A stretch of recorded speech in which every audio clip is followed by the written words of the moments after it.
ഈ ഈ തെരഞ്ഞെടുപ്പ് കാലത്ത് നമുക്ക് മറ്റൊരു കാര്യം കൂടെ പറയുന്നത്, അതായത് ഒരു പരാജയം, അതായത് ചരിത്രത്തിൽ എല്ലാ തരത്തിലുള്ള ഒരു പരാജയം ഏറ്റുവാങ്ങിയിട്ട് തിരിച്ചു വരുന്ന ഒരു പ്രസ്ഥാനത്തെ മുന്നിൽ നിന്ന് നയിച്ച ഒരാളുണ്ട്, V D Satheesan. V D സതീശനെ ഒരുപാട് നെഗറ്റീവുകൾ പറയാൻ, അത് വി ഡി സതീശൻ തന്നെ പറഞ്ഞ കാര്യമുണ്ട്, എനിക്കുള്ള PR AK സെന്ററിൽ നിന്ന് തന്നെ വന്നോളൂ, അതുകൊണ്ട് ഞാനായിട്ട് പണിയെടുക്കേണ്ടതില്ല എന്ന് പറഞ്ഞിട്ട്. അത്രയും വി ഡി സതീശൻ ഒരാളെ ആക്രമിക്കുന്നതായിരുന്നു, ഇല്ലെങ്കിൽ എല്ലാ ഭാഗത്തുനിന്നും ആക്രമിക്കുന്നതായിരുന്നു. ആരുടെ, ഏതൊരു പക്ഷത്തുള്ള പാർട്ടികളുടെ ആണെങ്കിലും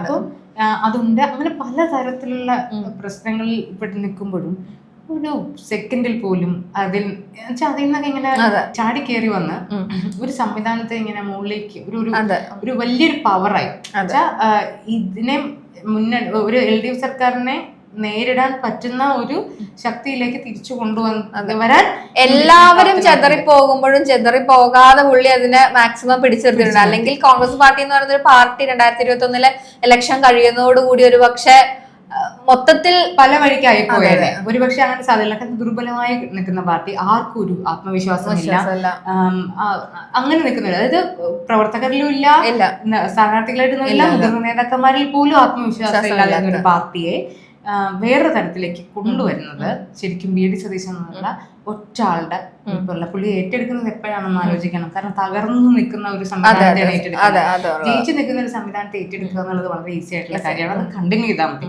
പക്ഷെ തകർന്നു നിൽക്കുന്ന ഒരു സംവിധാനം എന്ന് പറഞ്ഞാൽ ഗ്രൗണ്ട് ലെവലിൽ നിന്ന് തുടങ്ങണം. മാത്രമല്ല എല്ലാവരും എതിരും സ്വന്തം പാർട്ടി ആദ്യം ഉണ്ടാക്കേണ്ടതാണ് ആത്മവിശ്വാസം ഉണ്ടാക്കുക, ട്രസ്റ്റ് ഉണ്ടാക്കുക. ഈ രണ്ട് സംഗതിയും സത്യത്തിൽ വി ഡി സതീശൻ എന്ന് പറഞ്ഞിട്ടുള്ള നേതാവ് വളരെ ചെയ്തു എന്നുള്ളതാണ് മനസ്സിലാക്കേണ്ടത്. കാരണം നാട്ടിൽ എല്ലായിടത്തും ഒരു ഫണ്ടില്ല, മറ്റേ ഫ്ലെക്സ് വെക്കാൻ പറ്റുന്നില്ല, കൊടി വെക്കാൻ പറ്റുന്നില്ല എന്നൊക്കെ പലരും അവിടുന്ന് ഇവിടുന്നൊക്കെ പറയുമ്പോൾ പോലും ഇങ്ങനൊരു മുന്നണി ഉണ്ട് എന്നുള്ളൊരു ഇതുണ്ടായിരുന്നു, അതായത് ഒരു ഫീൽ ഉണ്ടായിരുന്നു. ആ ഫീൽ ഉണ്ടാക്കുന്നത് പ്രവർത്തകരും കൂടെ ചേർന്ന്. അപ്പൊ ഇപ്പൊ വി ഡി സതീശൻ തന്നെ പറഞ്ഞിട്ടുണ്ട്, ഏറ്റവും ആദ്യം നന്ദി പറയുന്നത് പ്രവർത്തകർക്കാണ്. UDF പ്രവർത്തകർക്കെന്ന് വെച്ചാൽ UDF ഘടകകക്ഷികൾക്ക് ഉൾപ്പെടെ പുള്ളി നന്ദി പറയുക. കാരണം പുള്ളി വരുന്ന സമയത്ത് ഇതിനേക്കാളും ഏറ്റവും സീനിയർ ആയിട്ടുള്ള ആൾക്കാരൊക്കെ ഇരുന്ന ഒരു സ്ഥലത്തേക്ക് പുള്ളി വരുന്ന സമയത്ത് ഒരു പ്രശ്നമില്ലാതെ എല്ലാത്തിനും പിന്തുണ നൽകി നിന്നിരുന്ന UDF ഘടകകക്ഷികൾ, UDFിലെ ഘടകകക്ഷികൾ, കോൺഗ്രസ് മാത്രമല്ല UDF ഒന്നാകെ വി ഡി സതീശന് പിന്തുണ നൽകുന്ന അദ്ദേഹം പറയുന്നത് ചെറിയ കാര്യമല്ല. കാരണം അത് അങ്ങനെ കൂട്ടിച്ചേർന്ന് നിർത്താൻ കഴിയുക എന്നുള്ളതും ചെറിയ കാര്യമല്ല. പക്ഷെ നോ കോംപ്രമൈസ് ആയിരുന്നു പല കാര്യങ്ങളിലും. എന്താണ് അല്ലേ, നമ്മള് പലപ്പോഴും ചർച്ച ചെയ്തിട്ടുണ്ട്. അതായത് ഇപ്പോ സ്ഥാനാർത്ഥി നിർണയത്തിൽ പോലും അവസാനം വി ഡി സതീശന്റെ ലിസ്റ്റിൽ അത് കുറെ പ്രശ്നങ്ങൾ വന്നിരുന്നെങ്കിലും സ്ഥാനാർത്ഥി നിർണയത്തിൽ പോലും വി ഡി സതീശന് ഒരു തീരുമാനമുണ്ടായിരുന്നു. അങ്ങനത്തെ ഒരു തീരുമാനത്തിൽ നിന്ന് ഇപ്പൊ രാഹുൽ മാവട്ടത്തിൽ ഇഷ്യൂ വന്നപ്പോ സെക്കൻഡ് കൊണ്ടാണ് ആ വിഷയം ചർച്ച ചെയ്യാതാക്കി കളയുന്ന രീതി, അതൊരു ഇലക്ഷൻ ഒരു കരുവാക്കാനുള്ള അവസരം പോലും കില്ല് ചെയ്ത് കളഞ്ഞു. അതുപോലെ വർഗീയത പറയുന്ന ഒരു നോ കോംപ്രമൈസ് ആണ്. അതായത് ഈ വെള്ളാപ്പള്ളി നടേശൻ യോഗ്യൻ എന്ന് പറഞ്ഞപ്പോൾ പോലും അദ്ദേഹം അങ്ങനെ പറഞ്ഞല്ലോ എന്ന് ചോദിക്കുമ്പോൾ വി ഡി സതീശൻ പറയുന്നത് എന്താണെന്നറിയാമോ, അദ്ദേഹം അങ്ങനെ പറയട്ടെ, അദ്ദേഹത്തിന് അങ്ങനെ തോന്നിയത് കൊണ്ടായിരിക്കും പറയുന്നത്, നല്ല കാര്യമല്ലേ എന്നുള്ള ലൈനിലാണ് സംസാരിക്കുന്നത്.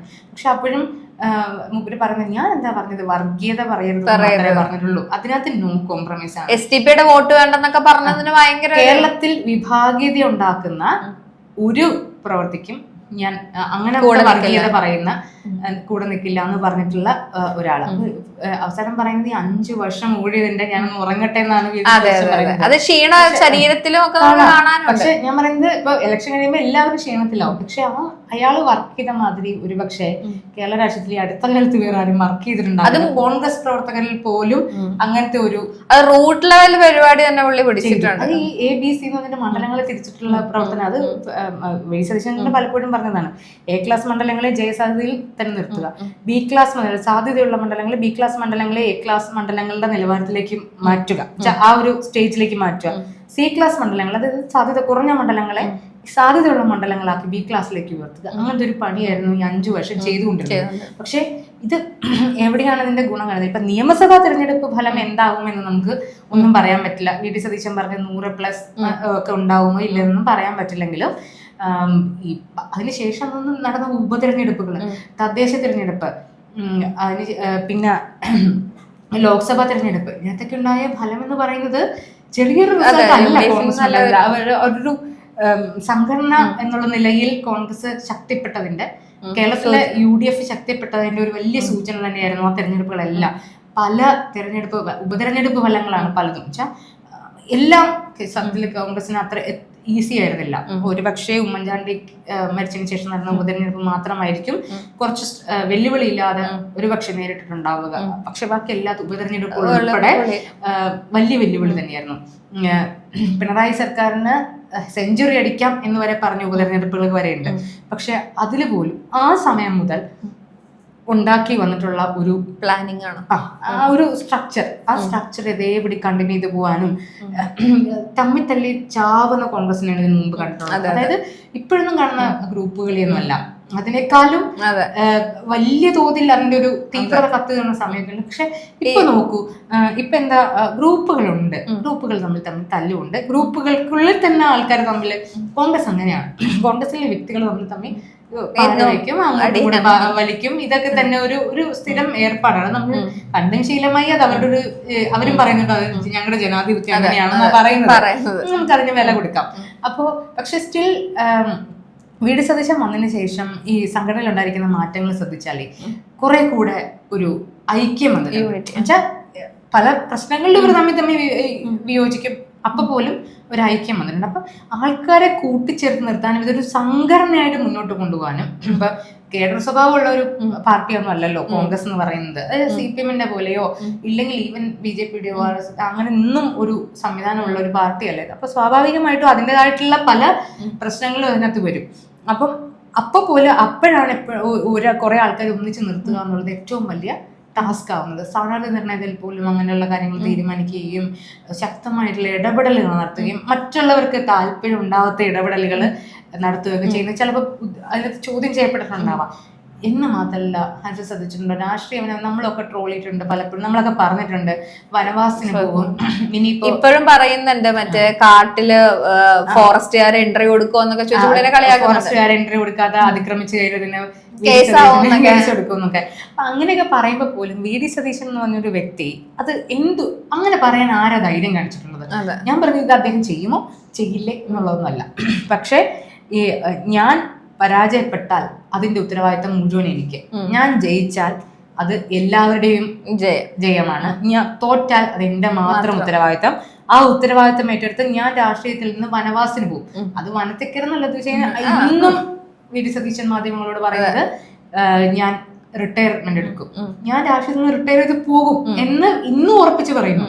അതിനെ വളരെ ആത്മവിശ്വാസം, ഒന്നില്ലേ ഒരു ആത്മവിശ്വാസമായിട്ടും ഇല്ലെങ്കിൽ അതൊരു ധീരമായിട്ടുള്ള പ്രഖ്യാപനമാണ്. അതൊരു രാഷ്ട്രീയ പ്രവർത്തകൻ, പ്രത്യേകിച്ച് ഇത്രയും യങ്ങായിട്ട് നിൽക്കുന്ന രാഷ്ട്രീയ പ്രവർത്തകൻ ഉന്നയിക്കാൻ സാധ്യതയില്ലാത്തൊരു പ്രശ്നം. എന്തൊക്കെ തരം നെഗറ്റീവ് സാധനങ്ങൾ പറഞ്ഞാലും ഒരു മത ഇല്ലെങ്കിൽ വിഭാഗീയ സമുദായ നേതാക്കളുടെ മുന്നിലും പോയി മുട്ടുകൂത്താൻ അങ്ങോട്ട് നിന്നിട്ടില്ല. എന്നാൽ എല്ലാവരുമായിട്ട് ഒരു ബന്ധം പഴയതാണ്. അപ്പൊ അതൊന്നും ഇപ്പം വെച്ചാൽ ഇപ്പോഴത്തെ ഒരു കാലയളവിലുള്ള സതീശൻ എന്നുള്ള ഇതിന്റെ ചാർജ് ഏറ്റെടുത്തുന്ന അന്നു മുതലുള്ള പ്രവർത്തനങ്ങൾ നമ്മൾ ആലോചിക്കുകയാണെങ്കിൽ അത് വളരെ കൃത്യമായിട്ട് തന്നെയുള്ള പ്രവർത്തനങ്ങളായിരുന്നു ശരിക്കും മുന്നോട്ട് കൊണ്ടുവരുന്നത്. അതിൻ്റെയാണ് ഇങ്ങനത്തെ ഒരു ഐക്യം ഉണ്ടാവുന്നതും. ഒരു പക്ഷേ ഈ കേരളത്തിലെ തെരഞ്ഞെടുപ്പിൽ സതീശൻ പറഞ്ഞതുപോലെ 100-ലോ ഇല്ലെങ്കിൽ അധികാരത്തിൽ വരികയോ ചെയ്താൽ അതിന്റെ ഫുൾ ക്രെഡിറ്റും പോകേണ്ട വ്യക്തി എന്ന് പറഞ്ഞാൽ യഥാർത്ഥത്തിൽ വി ഡി സതീശൻ അത് എല്ലാവർക്കും കൊടുത്താലും നമുക്ക് പറയാൻ കഴിയുക അത് അങ്ങനെ സംഭവിച്ചാൽ അത് വി ഡി സതീശൻ തന്നെ കൊടുക്കണം. കാരണം അങ്ങനെ കിടന്നിരുന്ന ഒരു പ്രസ്ഥാനത്തെ, നാനാവിധമായി പോകാൻ വരുന്ന ഒരു പ്രസ്ഥാനത്തെ പിടിച്ചു കൊണ്ടുവന്ന് ഒരു പ്രവർത്തനം മുന്നോട്ട് വെച്ചിട്ട് ഒരു ഇലക്ഷൻ, ഇത്രയും നടന്ന ഇലക്ഷനുകളെല്ലാം വിജയിപ്പിച്ചു. ലാസ്റ്റ് ഇതാണല്ലോ, അങ്ങനെയുള്ള വേൾഡ് കപ്പ് ഉയർത്തണമല്ലോ, കപ്പ് ഉയർത്താൻ പറ്റുമോ ഇല്ല എന്നുള്ളതാണ് അറിയാനുള്ളത്. അത് അവിടം വരെ എത്തിക്കാൻ സാധിക്കും. സെമിഫൈനലിൽ കടന്നു, ഫൈനലിലേക്ക് വന്നു, ഇനി കപ്പ് ഉയർത്തുക എന്നുള്ള ഒറ്റ ഇതേ ഉള്ളൂ. ആ ഒരു സ്റ്റേജിലേക്ക് എത്താൻ പറ്റുമോ ഇല്ലെന്നുള്ളത് മാത്രമാണ്. അതിനുശേഷം നമുക്ക് അദ്ദേഹത്തിന് കപ്പ് കൊടുക്കാം. അതിപ്പോ മുഖ്യമന്ത്രി ആകുന്നതിനെ പറ്റി ചോദിച്ചപ്പോഴും അത് വരട്ടെ, പരിചയമുള്ളതാണെന്നാ പറയുന്നത്. അത് കുറെ കൂടെ പക്വതയോടെ നേരിടുന്നതായിട്ട് എനിക്ക് തോന്നുന്നു. അല്ലാതെ നേരെ വേറെ എന്തെങ്കിലും അഭിപ്രായങ്ങൾ പറഞ്ഞിട്ട് ഒരു പ്രശ്നം ഉണ്ടാക്കി അങ്ങനെയല്ല. ഞാൻ വിശ്രമമൊക്കെ ചെയ്യട്ടെ, അത് കഴിഞ്ഞിട്ട് ബാക്കി കാര്യങ്ങളെന്ന് അത്രയും ക്ലാരിറ്റിയോടുകൂടിയാണ് കാര്യങ്ങളെ കുറിച്ച് സംസാരിക്കുന്നത്.